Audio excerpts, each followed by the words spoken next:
Hello student, class 9th maths का question paper है annual exam 25-26 session का। आपके जिन बच्चों के एग्ज़ाम हो गए वो तो इसके आंसर चेक कर लेना, एंड जिनके अभी नहीं हुए उनके लिए इंपॉर्टेंट है, अच्छी तरह से इसे प्रैक्टिस कर सकते हैं। तो इसका सोल्यूशन करेंगे अभी हम कंसेप्ट के साथ। तो देखिए, सेक्शन ए का फर्स्ट क्वेश्चन, ABCD अगर रोम्बस है और एंगल ACB 50 है, आपको ADB फाइंड करना है। तो आपको यहाँ पे रोम्बस की प्रॉपर्टी आनी चाहिए। लाइक अगर ABCD एक रोम्बस है तो एक तो AB BC CD AD ये चारों साइड बराबर होती है ना, और जो इसके डायगनल है ना AD और BC, ये एक दूसरे को 90 डिग्री पे बाइसेक्ट करते हैं, यानी ये जो डायगनल्स है ये 90 डिग्री बनाएंगे। तो अगर ये एंगल आपको दिया है 50 और आपको ये वाला एंगल निकालना है, देखो BCDA दिया हुआ है, BCA, ठीक है।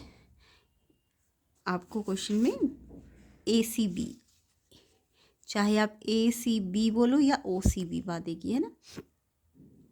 तो OCB दिया है और आपको निकालना क्या है ADB, यानी ये वाला एंगल निकालना है, और ये गिवन है 50। तो आपको मैंने बताया ये 90 डिग्री का ट्रायंगल बन रहा है ना, ये वाला। तो 90 डिग्री में ये 90 है, ये 50 है, तो ये वाला आप निकाल सकते हो। कैसे? 50 + 90 OBC, ये जो थर्ड एंगल है OBC 180 होगा, तो इनका सम 140 वहाँ जाके माइनस करेंगे, देन आपको 40 डिग्री मिला। OBC एंगल जो है ये OBC, ये आपका कितना आ गया 40 डिग्री, है ना। अब ये वाला देखो अल्टरनेट बना रहा है इस वाले के साथ, क्योंकि ये लाइन पैरेलल है, और ये वाला एंगल जो 40 आया है ये इसके साथ अल्टरनेट बना रहा है, तो ये वाला एंगल भी कितना हो जाएगा, 40 हो जाएगा, ठीक है। तो OBC आपका 40 डिग्री आएगा। ऑप्शन ए इसका करेक्ट आंसर है। तो इसके लिए आपको रोम्बस की करेक्ट प्रॉपर्टीज आनी चाहिए। नेक्स्ट क्वेश्चन देखो, सर्कल में से है 2 कॉन्सेंट्रिक सर्कल है। कॉन्सेंट्रिक मीन्स जिसके सेंटर सेम हो। तो आपको 2 कॉन्सेंट्रिक सर्कल बना के दे दिए, यानी कि O कॉमन सेंटर है इन दोनों का, और आपको OL देखो BC पर भी परपेंडिकुलर डाल के दिया है। BC क्या है, छोटे वाले सर्कल की कॉर्ड है ना, और AD क्या है, बड़े वाले सर्कल की कॉर्ड। आपको बोला है कि AB तो 10 है, आपको CD फाइंड करना है ना। तो सिंपल ही क्वेश्चन है। तो पहले तो आप छोटे सर्कल को कंसीडर करोगे। छोटे सर्कल में देखो, अगर कोई परपेंडिकुलर कॉर्ड पे आता है तो वो कॉर्ड को बाइसेक्ट करता है, ओके। तो छोटा सर्कल की कॉर्ड कौन सी, BC कॉर्ड है ना। तो BC कॉर्ड है, तो जो OL है, क्योंकि BC पर परपेंडिकुलर है इसलिए BL LC के बराबर होगी, यानी इसके BL LC के बराबर होंगी। ऐसी बड़ी वाली में देखो AD कॉर्ड है, तो AD कॉर्ड में भी परपेंडिकुलर है ना। तो OL AD कॉर्ड पे परपेंडिकुलर है, तो इसके भी 2 पार्ट होंगे, A से L AL और L से D AL LD के बराबर हो जाएगा। अब आपको तो AB दिया है ना, तो आप AB कैसे निकालोगे, पूरी AL में से ना ये BL वाली माइनस कर दोगे, यानी AL में से BL को माइनस करोगे, और ऐसे LD में से LC को माइनस करोगे, तो सेकंड में से फर्स्ट माइनस करोगे। तो AL में से BL माइनस करोगे तो आपको AB मिल जाएगा, और LD में से LC माइनस करोगे तो आपको सोचो पूरे LD में से अगर LC माइनस किया तो CD बचा ना, तो CD बचा, तो AB और CD बराबर आ जाएंगे, यानी वो भी 10 सेंटीमीटर आ जाएगा। ऑप्शन बी इसका करेक्ट आंसर होगा। नेक्स्ट क्वेश्चन देखेंगे, तो B 10 सेंटीमीटर इसका आंसर है। थर्ड देखिए, लाइन L परपेंडिकुलर है लाइन M के, और M परपेंडिकुलर है लाइन N के। आपको लाइन L पूछा है, N के पैरेलल है, परपेंडिकुलर है, इंटरसेक्टिंग है, कि नन ऑफ दीज है। तो यहाँ भी सिंपल ही क्वेश्चन है, तो आप ऐसे आप कंस्ट्रक्शन करके कर सकते हो इस क्वेश्चन को। यानी आपको बोला है एक लाइन L है, ये मान लो लाइन L है, ये M के परपेंडिकुलर है, यानी कोई 2 परपेंडिकुलर लाइन ऐसे बनती है ना, तो ये L है तो M ऐसे बन जाएगी, और M किसके परपेंडिकुलर, N के, तो M के परपेंडिकुलर यानी ऐसे N खींच दी। अब आपको दिख रहा है ये भी 90 है, ये भी 90, तो ये अल्टरनेट इंटीरियर है। तो अल्टरनेट इंटीरियर है अगर ये दोनों, तो ये दोनों लाइन कैसी हो जाएगी, एक दूसरे के पैरेलल, दिख भी रहा है ना पैरेलल जा रही है, तो L N के पैरेलल हो जाएगी। ऑप्शन ए करेक्ट होगा। तो L N के क्या होगी, पैरेलल होगी। नेक्स्ट क्वेश्चन देखो, ये आपको ABCD एक पैरेललोग्राम गिवन है। आपको BCD 110 दिया है, XY पहले निकालना है, एंड देन उनका सम निकालना है आपको। तो सिंपल क्वेश्चन है, आपको पैरेललोग्राम में पता है कि कोई भी पैरेललोग्राम में एक तो ये जो डायगोनल होता है ना, ये किसी भी एंगल को बाइसेक्ट करता है, यानी ये वाला एंगल इसके बराबर होता है, यानी XY के बराबर है ना। डायगोनल बाइसेक्ट करता है तो XY के बराबर है। और आपको एक और प्रॉपर्टी पता होगी पैरेललोग्राम की, जो एडजेसेंट एंगल है, यानी सेम लाइन पे जो 2 एंगल बनते हैं, एडजेसेंट एंगल कहते हैं इनको। सम ऑफ एडजेसेंट एंगल 180 होता है। तो आपको दिख रहा है ये पूरा जो एंगल C है, ये X और Y से मिलकर बना है ना, तो ये C और B, यानी C और B को मैं अगर प्लस करूँ तो मुझे 180 सम ऑफ एडजेसेंट मिल जाएगा। ओके। तो सी किससे बना है, एक्स और वाई दोनों से मिलके, तो एक्स प्लस वाई लिखो एंड प्लस 110 180 के बराबर है। एक्स प्लस वाई तो यहीं रखो, 110 वहाँ जाके माइनस हो जाएगा। अच्छा एक्स और एक्स वाई के बराबर है ना, तो वाई को भी आप एक्स लिख सकते हो, वाई की जगह भी हमने एक्स लिख दिया, तो एक्स एक्स जुड़ के 2x हो गए, नंबर वहाँ चला गया -70 करा माइनस करके, और एक्स निकालना है तो 2 मल्टीप्लाई है डिवाइड में चला जाएगा 35 डिग्री, तो एक्स जितना आएगा उतना ही वाई भी आएगा, और एक्स और वाई को ऐड करोगे तो 35 प्लस करोगे तो 70 डिग्री आंसर है ऑप्शन डी। तो ऑप्शन डी इसका करेक्ट आंसर है 70 डिग्री। नेक्स्ट क्वेश्चन पे आते हैं। तो ऐसे ही कंसेप्ट एंड डिटेल सोल्यूशन आपको हर एक वीडियो में मिलेंगे।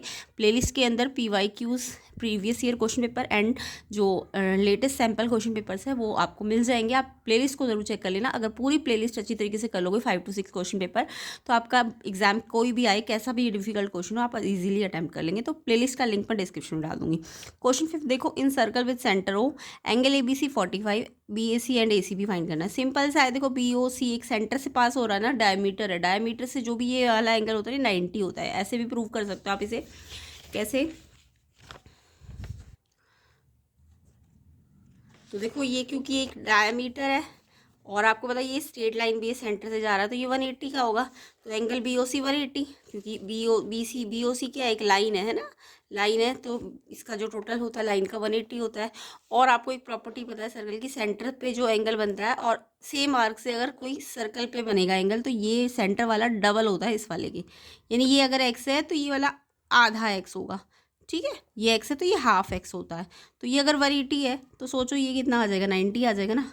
तो एंगल BOC जो सेंटर वाला एंगल है उसका हाफ हो जाएगा, और ये हाफ इंटू 80 90। तो आपको याद रखना है डायमीटर पे कोई भी एंगल बना हो, डायमीटर ये है ना, तो इस पर जो एंगल बनता है ये 90 होता है। उसके बाद ये एंगल 90 है और ये आपको 45 गिवन है, आपको ये वाला निकालना है ना, नहीं इन दोनों का सम निकालना है। ये 90 आ गया ना, इन दोनों का सम निकालना है। तो सिंपल है, इस ट्राइंगल को ले लो, BAC ACB ABC 180, ABC आपको मिल गया 90, इनका सम निकालना है तो ये यहीं रहेंगे, एंड 90 वहाँ जाके माइनस होकर 90 आंसर आ जाएगा इनका सम का। A ऑप्शन इसका करेक्ट हो जाएगा। तो इस तरीके से ये क्वेश्चन करना है आपको। नेक्स्ट क्वेश्चन देखो, तो यहाँ पे आंसर कितना आएगा, दोनों का सम पूछा है ना, सम पूछा है तो यानी 90 डिग्री आंसर आएगा। 45 ने कहीं लिखा नहीं है, मैंने ऐसे लिख दिया। तो आंसर कितना आएगा दोनों का सम का, 90। ओके, नेक्स्ट क्वेश्चन देखो, एक्सियम्स आर एक्सियम्स एज्यूम होते हैं universal truth all branches of math के लिए, universal truth specific to geometry से रिलेटेड हो। तो एक्सियम जो होते हैं ना वो आपके सारे ब्रांचेस ऑफ मैथ्स पे लगते हैं, ज्योमेट्री पे सिर्फ पोस्टुलेट्स लगते हैं। ज्योमेट्री से रिलेटेड जो ट्रूथ होंगे उसके लिए पोस्टुलेट्स होंगे, जबकि कोई भी ब्रांच हो मैथ्स की उसके लिए जो ट्रूथ्स होते हैं उन्हें एक्सियम कहा जाता है। ऑप्शन ए इसका करेक्ट आंसर है। नेक्स्ट देखो, in the given figure find the value of x.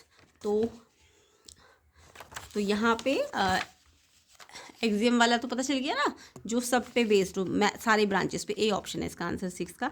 7 देखो, 7 भी बहुत सिंपल क्वेश्चन है। आपको ना AOB 80 दिया हुआ है, AOB यानी ये जो सेंटर वाला एंगल है ये 80 डिग्री दिया है, ये जो सेंटर पे एंगल है ये 80 डिग्री है, और आपको ये एक्स निकालना है। तो आप कहोगे कि ये 80 तो ये आधा हो जाएगा, नहीं ये बिल्कुल गलत हो जाएगा। देखो 80 तो नीचे की तरफ बन रहा है ना, तो ये एक्स तो ऊपर की तरफ जा रहा है। तो याद रखना जो मैंने आपको बताया था कि अगर ये सेंटर वाला एंगल है यहाँ पे, तो अगर ये ऊपर ऐसे बन रहा होता, ये नीचे की तरफ है, तो इसका भी ये नीचे ही होना चाहिए था, तब ये 60 होता तो ये 30 होता है। लेकिन अगर आपको उल्टा दे दिया, मतलब ये सेंटर वाला 60 दिया है बट आपको ऊपर वाला, मतलब ये आर्क इधर है तो ये भी इधर ही होनी चाहिए, तब ये आधा होता है। बट अभी तो फिलहाल ये आर्क यहाँ पे है ना, उल्टी आर्क नहीं, ये यहाँ है। तो ये सेंटर वाला, ये वाला आर्क किस सेंटर का, इस वाले सेंटर का नहीं, ये जो रिफ्लेक्स वाला है, तो रिफ्लेक्स एक्स है तो ये इस, अगर ये एक्स है तो ये मान लो वाई है रिफ्लेक्स, तो ये हाफ ऑफ वाई होगा, जो नीचे वाला है वो हाफ ऑफ वाई होगा, ठीक है। तो यहाँ पे याद रखना AOB 80 है तो ये एक्स इसका 80 का आधा नहीं है, ये क्योंकि इधर ऊपर की तरफ आर्क है ना ये वाली, तो ये ऊपर वाला रिफ्लेक्स के बराबर होगा। तो रिफ्लेक्स AOB आप निकाल लो पहले, ये 80 है तो रिफ्लेक्स AOB कैसे निकलेगा, 360 में से 80 को माइनस करके, जो कि आएगा 280, एंड फिर एक्स निकालना है तो वो हाफ किसका है, इस 80 का नहीं, इस रिफ्लेक्स का।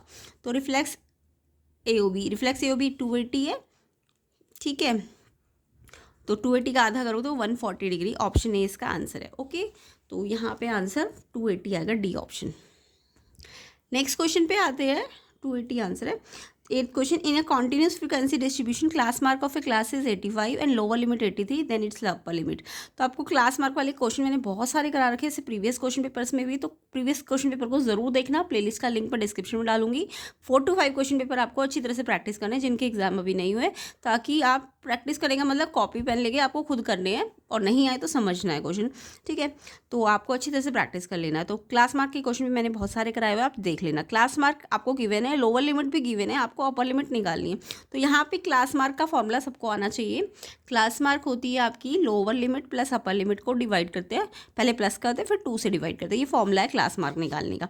बट यहाँ पे क्लास मार्क आपको ऑलरेडी गिवन है 85 और लोअर लिमिट भी दी हुई है 83, अपर यू निकालना है आपको एंड 2 से डिवाइड। तो यू के लिए इक्वेशन सॉल्व कर लो, ये देखो पूरा फ्रैक्शन है ना, तो इसको भी पूरा फ्रैक्शन करने के लिए क्रॉस मल्टीप्लाई कर दो, ये पूरा तो 1 से मल्टीप्लाई होकर एज इट इज़ आ गया 83 प्लस यू एंड 2 यहाँ जाके मल्टीप्लाई होगा 170। यू निकालना तो 83 प्लस में उधर जाके माइनस हो जाएगा, तो 87 आ जाएगा इसका आंसर, 87 डिग्री, डी ऑप्शन। तो 87 ऑप्शन है डी। नेक्स्ट क्वेश्चन देखो, इन द फिगर ये जो एंगल एक्स है नीचे की तरफ, ये वाला एंगल है नीचे वाला, और ऊपर वाले ये दोनों एंगल आपको गिवन है, तो आपको एक्स निकालना है। बहुत ही सिंपल सा क्वेश्चन है।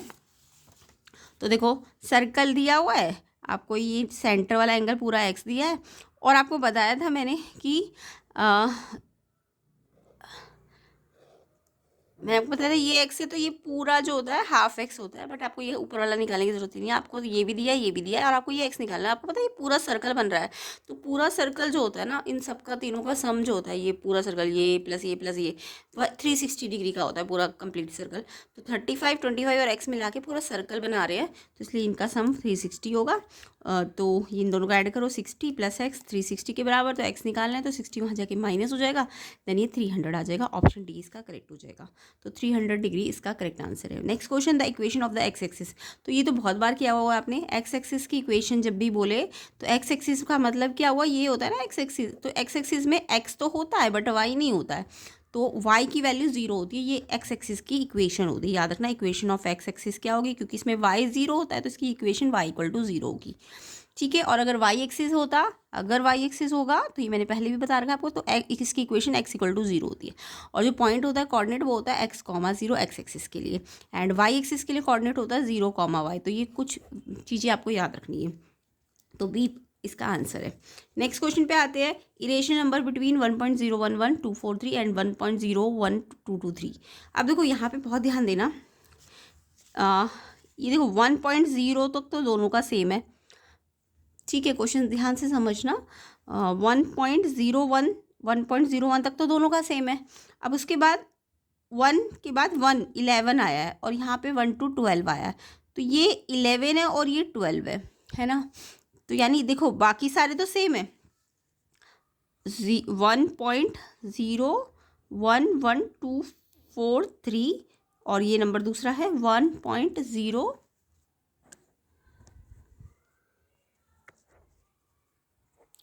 1.01 नहीं, फिर 2 आ गया, 1.01 फिर 2243, ये नंबर है, ठीक है। अब कहाँ तक है जो सेम है, बिल्कुल यहाँ तक तो बिल्कुल सेम है, फिर यहाँ पे 11 है और यहाँ पे 12 है, ठीक है। 11 और यहाँ पे कितने हैं 12, और अगर थोड़ा और आगे जाऊँ तो ये 0112 है और ये 0122 है, तो यानी कि मेरे को 0112 और 122, यानी ये 0 तो सेम ही है दोनों पे, तो मुझे 112 से 122 के बीच में लेना है कोई नंबर, और 1.01 तो होना ही चाहिए। देखो 1.01 है बट ये 11, ये 114 आ गया है ना, कितना आ गया 114, जबकि ये 1.0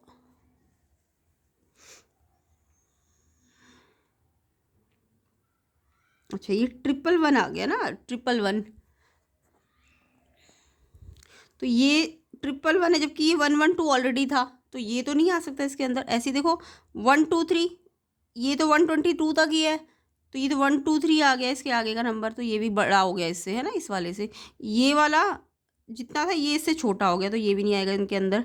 अब 0 तक तो देखना नहीं, 115 यस, 112 और 122 के बीच में 115 आएगा, तो यानी ये आंसर सही है, ऑप्शन सी। तो ऐसे करके ना आपको एक ध्यान रखना है, देखो ये 1.0 तो था ही दोनों में, अब ये 112 है और ये 122 है ना, तो यानी कि इनके बीच में क्या आएगा 115 वाला, तो ये वाला ठीक है, सी ऑप्शन इसका करेक्ट आंसर है। और इरेशनल तो बाकी सबको पता ही होगा, जो ख़त्म भी नहीं होंगे और सेम रिपीटेड भी नहीं होंगे, उन्हें इरेशनल कहते हैं, हर बार चेंज होते रहेंगे उनका आंसर, मतलब वो कभी कंप्लीट डिवाइड नहीं होंगे और सेम रिपीटेड भी नहीं होंगे।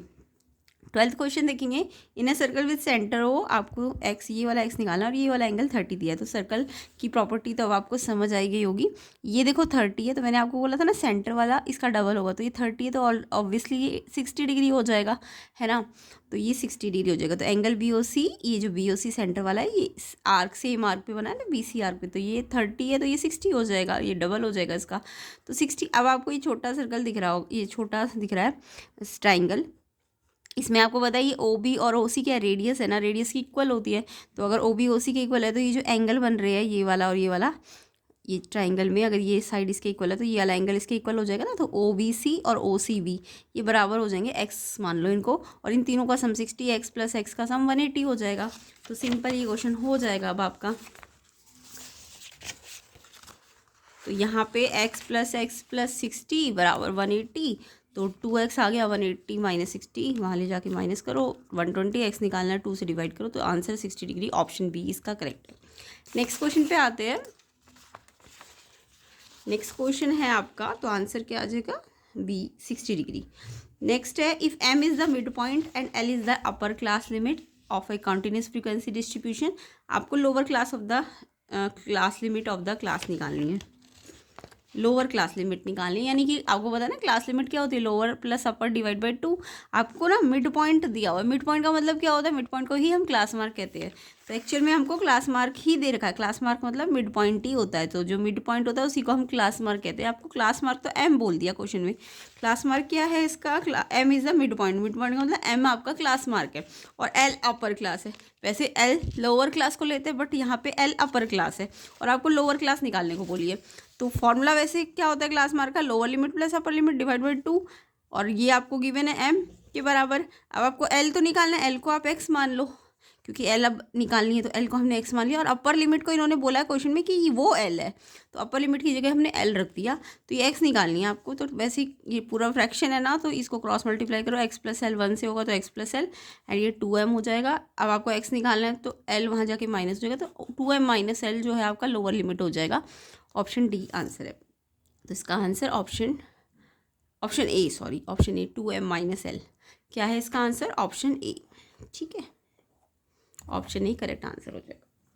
नेक्स्ट क्वेश्चन देखो 14, √12 + √10 - √2 ये कैसा है, ये एक पॉजिटिव रैशनल नंबर है, 0 के इक्वल है, ये रैशनल है कि नेगेटिव नंबर है। तो देखो इसमें √12 को अगर आप सिंप्लीफाई करना भी चाहो तो 12 के फैक्टर करोगे, तो 12 के फैक्टर क्या होते हैं, 2 6 2 3 3 1, तो 2 तो रूट से बाहर आ जाएगा, बट 3 सिंगल में है ना, तो वो रूट के अंदर ही रहेगा, तो यानी ये एक इरेशनल नंबर है √12, क्योंकि वो पूरा कंप्लीट बाहर नहीं आ रहा ना। ऐसी √10 √12 तो मैंने बता ही दिया, 2 × 2 × 3, इसमें ये बाहर आएगा बट 3 अंदर ही रहेगा, तो ये इरेशनल है। ये भी इरेशनल होता है, ये भी इरेशनल होता है, तो जब सारे इरेशनल हो और उनको प्लस माइनस करेंगे तो आंसर क्या आएगा, इरेशनल आएगा, सी ऑप्शन इसका आंसर है 14 का। नेक्स्ट क्वेश्चन देखो 15, सरफेस एरिया टू हेमिस्फेयर का रेशो दिया हुआ है 25:49 एंड आपको रेडियस का रेशो निकालना है। ऐसे क्वेश्चन मैंने बहुत पहले भी कराए हुए हैं।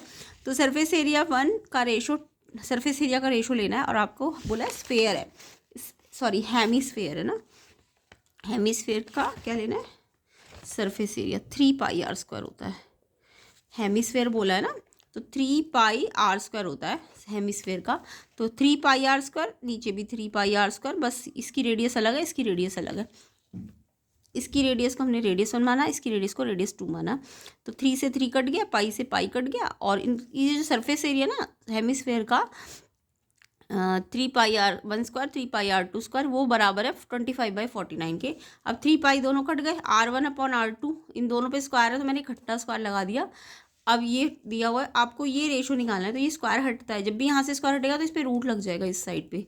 तो 25 का स्क्वायर रूट क्या होता है? 5 होता है, और 49 का स्क्वायर रूट 7 होता है, याद कर लेना। तो ये आपका रेडियस का रेशो 5/7 आ जाएगा, ठीक है। तो यहाँ पे आंसर हमारा 5:7 यानी ऑप्शन ए करेक्ट है। नेक्स्ट क्वेश्चन देखो, area of triangle AOB vertex given है, आपको इसका एरिया निकालना है। तो आपको एक वर्टेक्स से एरिया कैसे निकाले, तो आप ना इसे कोऑर्डिनेट प्लेन में पुट कर दो तो आपको एरिया इजीली मिल जाएगा। तो यहाँ पे मेरे को 3 पॉइंट दिए, एक तो ओरिजिन दिया हुआ है, ओ माना है उसको, 0 0 यहाँ पे होता है ना, और एक आपको बोला है 6 0 6 0 आपका कौन सा वाला पॉइंट है, जब x दिया हो y ना दिया हो तो ये x एक्सिस पे होगा, तो 6 0 आपका ये है ना x एक्सिस, तो 6 0 x एक्सिस पे प्लॉट कर दो, यहाँ पे मान लो ये x एक्सिस होता है, तो 6 0 देखो 6 0 में y 0 है ना, तो ये x एक्सिस पे प्लॉट होगा, एंड 0 6 पे x 0 है, तो ये कहाँ पे प्लॉट होता है, ये y एक्सिस पे प्लॉट होता है, ये वाला y एक्सिस होता है। तो अब ये एक ट्राइंगल सा बन गया, ये 3 पॉइंट है ABO, तो ये ट्राइंगल है, और ये ट्राइंगल राइट एंगल ट्राइंगल है। आपको राइट एंगल ट्राइंगल का एरिया पता है ना, half into base into height, तो हाफ बेस कितना है यहाँ से यहाँ तक देखो 6 है ना, बेस कितना है इसका 6 है, और हाइट भी इसकी 6 ही है। राइट एंगल में ये बेस होता है, ये हाइट, और ये हाइपोटेन्यूज, 90 के अपोजिट हाइपोटेन्यूज होता है। तो आपको तो बेस और हाइट लेना, बेस 6 है और हाइट भी 6 है, तो 2 3 जा 6, 2 से कट गया हाफ है ना, 2 3 जा 3 6 जा 18 स्क्वायर यूनिट इसका आंसर है, सी ऑप्शन करेक्ट है। नेक्स्ट क्वेश्चन देखो, the product 2 1/3 2 1/4 32 1/12 is equal to √2 2 2 1/12 32 1/12। तो सिंप्लीफाई करेंगे, देखो 2 बेस इस पे भी है, इस पे भी, बट इस पे 32 बेस है, तो आप इसको भी 2 बेस में कन्वर्ट कर दो। तो 2 बेस 32 कैसे कन्वर्ट होगा, 32 के प्राइम फैक्टर आपको आते हैं ना, 2 16 2 8 जा 2 4 जा 2 2 जा 2 1 जा, तो 2 2 2 2 5 बार आए, तो इसको 2 की पावर 5 लिख देंगे, और सामने सामने पावर 5 यहाँ भी है और यहाँ भी है, तो ये 5 इससे इंटू हो जाएगी, तो ये 5/12 पावर बन जाएगी। और जब बेस सेम हो तो आप बेस को एक बार लिखो, और जितनी भी पावर है ना और मल्टीप्लाई में है तो पावर प्लस हो जाती है, तो जब बेस सेम हो तो एक बार लिखना चाहिए, और जितनी भी पावर है सब बेस की वो सब प्लस हो जाएगी, क्योंकि मल्टीप्लाई है ना, डिवाइड होता तो माइनस हो जाती है। अब ये फ्रैक्शंस है सारे पावर्स में, तो इनको एलसीएम ले लो, 3 4 12 का एलसीएम लिया 12। अब 3 में 12 कब आता है 4 पे, तो इसको 4 से मल्टीप्लाई करो, 4 पे 12 कब आता है 3 पे, तो इस ऊपर वाले को 3 से मल्टीप्लाई करो, 12 पे 12 कब आता है 1 पे, तो ऊपर वाले को 1 से मल्टीप्लाई करो, तो 4 1 जा 4 3 1 जा 3 5 1 जा 5, तो 4 3 7 5 12 12/12 को काटोगे तो 1, 2 की पावर 1 का मतलब 2 आंसर आ जाएगा, ऑप्शन बी इसका करेक्ट आंसर है। ओके, तो 2 ही आंसर है इसका। नेक्स्ट क्वेश्चन आपका, AOC BOC 2 एडजेसेंट एंगल है, कॉमन रे OC है, AOC आपको 4x दिया है, BOC 6x + 20 दिया है, और आपको बोला है मैग्नीट्यूड ऑफ x निकालो अगर AOB एक स्ट्रेट लाइन है। तो AOB स्ट्रेट लाइन है, पहले AOB स्ट्रेट लाइन आप बना लो। तो देखो AOB एक स्ट्रेट लाइन बोल दिया इन्होंने, तो AOB पहले स्ट्रेट लाइन बना दी, और OC कॉमन रे बना दी, O से जो C है ये कॉमन है दोनों में, इस पे भी आ रही है और इस पे भी आ रही है। ये एंगल आपको 4x दिया है, ये वाला एंगल 6x + 20 दिया है। आपको पता है कॉमन रे इधर भी एंगल इधर, और ये लाइन पूरा 2 एंगल में, अगर एक लाइन के अंदर 2 एंगल है, तो एक लाइन के अंदर अगर 2 एंगल है तो वो लीनियर पेयर बनाते हैं, तो लीनियर पेयर बना रहे हैं, यानी ये वाला एंगल AOC और जो ये वाला एंगल है BOC, ये दोनों मिलके 180 लीनियर पेयर बना रहे हैं। AOC आपका 4x है और BOC आपका 6x + 20 है, एंड इक्वल टू 180 है। अब x वाले जोड़ दो 10x, ये 20 वहाँ ले जाके माइनस कर देना, तो ये आ गया 160, x निकालना है तो 10 से डिवाइड हो गया, 16 डिग्री x आ जाएगा, ऑप्शन सी। तो ऑप्शन सी 16 डिग्री इसका करेक्ट आंसर हो जाएगा।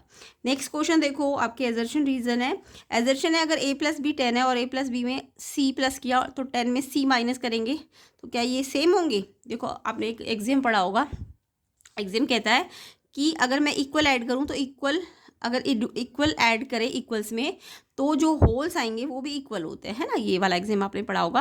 तो यहाँ पे क्या किया है, पहले a + b को 10 के इक्वल किया है, अब इन्होंने इस इधर तो c प्लस किया है, जबकि इधर c प्लस करना चाहिए था ना। अगर मैं ये वाला एग्जाम लगाऊं तो इधर c प्लस किया है ना, तो इधर भी तो c प्लस करना चाहिए था, तो यानी ये वाली चीज़ इसके बराबर आती 10 + c के, तो जबकि यहाँ पे इन्होंने 10 - c के बराबर करा है, यानी यहाँ तो प्लस करा है c लेकिन यहाँ माइनस कर दिया, तो ये इक्वल थोड़ी ना होंगे, ये तो नॉट इक्वल होंगे। तो यानी आपका एजर्शन गलत है, बट रीज़न आपको सही बता रहा है, ये जो एग्जाम है जो मैंने बताया था वो बिल्कुल करेक्ट है। तो रीज़न सही है बट एजर्शन गलत है, एजर्शन गलत रीज़न सही, ये वाला ऑप्शन है आपका, एजर्शन गलत रीज़न सही, डी ऑप्शन इसका करेक्ट है।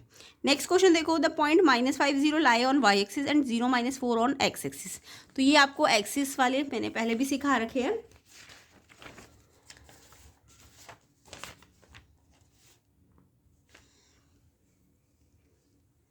तो देखो यहाँ पे रूल जो बनता है ये आपको आना चाहिए, जब कोई पॉइंट में y 0 होगा, y 0 होगा तो वो x एक्सिस होगा, और जब किसी पॉइंट में x 0 होगा तो वो y एक्सिस होता है, ये आपको बताया था। तो यहाँ एजर्शन में गलत बोल दिया इन्होंने, उल्टा बोल दिया इन्होंने। देखो -50 में y 0, ये तो y 0 तो ये x एक्सिस होना चाहिए था, जबकि इन्होंने y एक्सिस बोल दिया, तो ये गलत दिया है।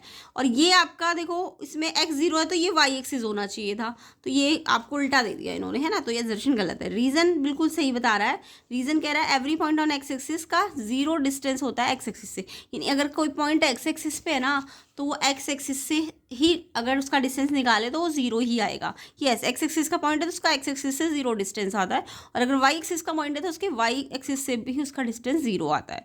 ठीक है, तो रीज़न बिल्कुल करेक्ट है, बट एजर्शन गलत है, रीज़न सही है, जिसका कारण ऑप्शन डी इसका करेक्ट आंसर हो जाएगा।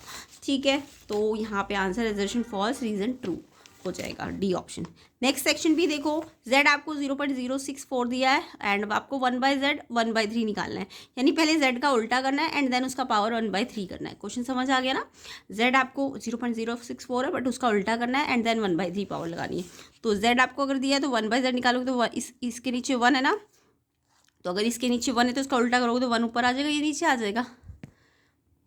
ठीक है ना, z ये दिया है, इसके नीचे 1 लगा दो तो इसका उल्टा करोगे तो ये 1 ऊपर आ जाएगा, ये नीचे आ जाएगा, और इस पूरे पे पावर 1/3 है। अब ये पॉइंट हटाओगे तो 1 2 3 पॉइंट कितने के, यहाँ से कितने के बाद है 1 2 3, तो यहाँ पे है पॉइंट, तो 3 के बाद है तो ऊपर 3 0 चली जाएगी, नीचे से पॉइंट हटाते हैं तो ऊपर 0 शिफ्ट हो जाएंगी, 3 0, और ये 64 बच जाएगा नीचे एंड 1/3। 1000 को आप क्या लिख सकते हो, 10 × 10 × 10, है ना। और 64 कैसे आता है, 8 × 8 × 8, तो आप ऐसे चेंज कर सकते हो। तो 10 10 10, आप 10 की पावर 3 लिख सकते हो ऐसे, इसको 8 की पावर, अच्छा ये 8 की नहीं सॉरी 4 की पावर होगा ना, 4 की पावर 4 4 4, तो यहाँ 4 आएगा सॉरी, तो ये 4 की पावर 3 होता है। तो 10/4 पे पूरी पावर पे 3 और ये 1/3 भी है, तो सामने सामने पावर मल्टीप्लाई होती है और कैंसिल हो जाएगी। तो 10/4 पे 1 पावर है और 10/4 को सॉल्व कर लो, 10/4 2 से कट जाएगा, 5/2 इसका आंसर हो जाएगा। ठीक है, तो ये आंसर है। नेक्स्ट क्वेश्चन देखो, नेक्स्ट क्वेश्चन है आपका फैक्टराइज 9a² - 4b² - 6a + 1। तो यहाँ पे फैक्टराइज करने में देखो आपको ना देखना पड़ेगा कि किसको कैसे रीअरेंज करें कि आसानी से फैक्टराइज हो जाए। तो ये दिख रहा है आपको a² बन सकता है, और ये वैसे b² बनेगा, बट ये फिर अगर मैं इसमें a² - b² कैंडी लगाऊंगी तो इसका जो फैक्टर आएगा वो इससे मिलता जुलता नहीं होगा, तो हम ऐसे रीअरेंज करेंगे, इसको और इसको एक साथ कर लेंगे और इसको अलग कर देंगे। तो यहाँ पे ध्यान से रीअरेंज करना आपको आना चाहिए। तो मैंने इसको तो एक साथ लिख दिया, और ये -4b² को सेपरेट कर दिया। इससे होगा क्या, ये ना एक आइडेंटिटी बन रही है, इसको देखो ये 9a का स्क्वायर है, a पे स्क्वायर है बट 9 पे नहीं है, तो 3 पे स्क्वायर लगा दो तो ये 3a का होल स्क्वायर बन जाएगा। ये स्क्वायर सिर्फ a पे है, 9 पे भी लगाओ, 3 का स्क्वायर होता है 3a, फिर ये 1 का स्क्वायर बन सकता है, और ये बीच वाला देखो, ये अगर a² ये b² तो ये 2a भी बन जाएगा। 2a क्या है ये अंदर वाला, और b क्या है ये वाला, तो 2 3 6 बन गया ना। एंड ये क्या है, ये 4b², ये b पे स्क्वायर है, 4 को भी स्क्वायर में बदल लो 2 का स्क्वायर। ठीक है, ये आइडेंटिटी बन गई a² - 2ab + b², ये आइडेंटिटी होती है आपकी a - b का होल स्क्वायर की। तो a क्या है 3a, b क्या है 1, 3a - 1 का होल स्क्वायर, और ये आपका 2b का स्क्वायर। अब फिर से एक आइडेंटिटी बन गई a² - b², a का स्क्वायर ये पूरा a है, इसका स्क्वायर - b²।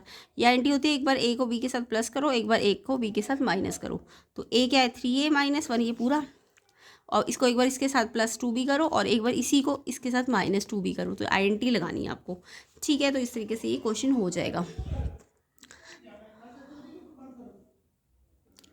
नेक्स्ट क्वेश्चन है 3x + 2y, अगर 18 को मैं इस फॉर्म में लिखूं तो क्या ये 4 3 लाई ऑन दिस लाइन। तो पहले तो आप इस लाइन को इस फॉर्म में लिखोगे, तो देखो अगर y = mx + c फॉर्म बनानी है तो y वाले को तो इधर ही रखो 2y, और ये वाली 3x वाली टर्म उधर भेज दो, तो ये 18 तो यहीं रहेगा, ये 3x वहाँ जाके माइनस हो जाएगा, यहाँ प्लस हो रहा है ना तो यहाँ माइनस हो जाएगा, और फिर ये y को सेपरेट करना है तो 2 वहाँ जाके डिवाइड हो जाएगा, तो 18 - 3x/2y आ जाएगा। उसके बाद चेक करना है क्या ये जो 4 3 पॉइंट है, ये 4 3 पॉइंट क्या ये इस लाइन पे लाई कर रहा है। तो 4 3 पॉइंट का मतलब इस लाइन पे ना जहाँ x और y है, क्योंकि 4 3 का मतलब पहले x होता है बाद में y होता है, x आपको 4 दिया है y 3 दिया है, तो इस इक्वेशन में ना x की जगह 3 रख दो, तो 3 × x यानी 3 × 4 + 2y की जगह 3 रख दिया, तो 2 3 6, तो 3 4 12, 2 3 6, इनको ऐड करो 18, तो ये लेफ्ट हैंड साइड आपकी राइट हैंड साइड के बराबर आ रही है, इसलिए ये इसका सोल्यूशन है। अगर बराबर नहीं आती तो सोल्यूशन नहीं होता। नेक्स्ट क्वेश्चन बोला है the coordinate of point P 5-1 है। आपको बोला पॉइंट P की रिफ्लेक्शन x एक्सिस पे Q है और Q की रिफ्लेक्शन y एक्सिस पे R है, तो आपको QR निकालना है। बहुत ही सिंपल क्वेश्चन है।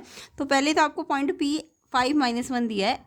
अब आपको पता है प्लस माइनस का मतलब ये फोर्थ क्वाड्रेंट में है ना, तो 5-1 है। अब P की रिफ्लेक्शन आपको x एक्सिस, ये होता है ना x एक्सिस पे बनानी है, तो x एक्सिस पे याद रखना रूल होता है रिफ्लेक्शन अगर x एक्सिस पे है तो y का साइन चेंज हो जाएगा। तो अगर ये P 5-1 है ना, तो इसमें ये जो y है ना उसका साइन चेंज कर देना, तो -1 है ना तो ये +1 हो जाएगी। और जैसे x का साइन मत चेंज करना, x तो बिल्कुल एज इट इज़ लिखो, y का साइन चेंज कर देना। अब ये q आ गया, अब ये जो q है ना ये q आ गया 5-1। अब इसकी रिफ्लेक्शन आपको y एक्सिस पे निकालनी है, तो y एक्सिस का रूल होता है x का साइन चेंज करते हैं, तो ये इस 5-1 में ना आपको x वाला साइन चेंज करना है, तो 5 की जगह -5 हो जाएगा, इसका साइन मत चेंज करना। तो ये आपका रूल होता है रिफ्लेक्शन का, ठीक है। तो ये रूल आपको आनी चाहिए। नेक्स्ट क्वेश्चन है, सिंप्लीफाई करो। तो यहाँ पे देखो बाहर रेडिकल कितने का है, 4 का है, तो बाहर जो रेडिकल है वो 4 का है, अंदर 81, x 8 बार है, y 4 बार है, z 16 बार है। तो 81 कितने की पावर होती है, 3 प्राइम फैक्टर करोगे तो 3 4 बार आता है।